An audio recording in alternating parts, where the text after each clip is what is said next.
अरे एको हाली तो नहीं बोल दे तू तारा खातिर हम का ना हम कोई नहीं बताओ तारा चल तो हम आगु नहीं है जा तारा निक लागत सुतल ये करे जे तन जागो हो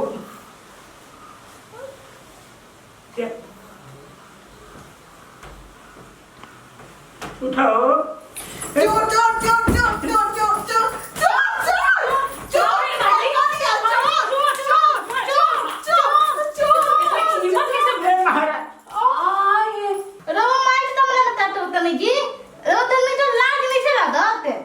तू तो एकदम मत बोला तरह क्यों तारा बुझाता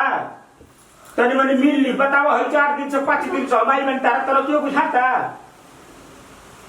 मिलने को चाहिए बताई पहाड़ जो रोगो सब है आता ना बुझाता कि तो रवा के इतना ना बुझाई ह कि माँ जी सुतल वाली की के पहले मुंह उठा के देख ली वरना नवाई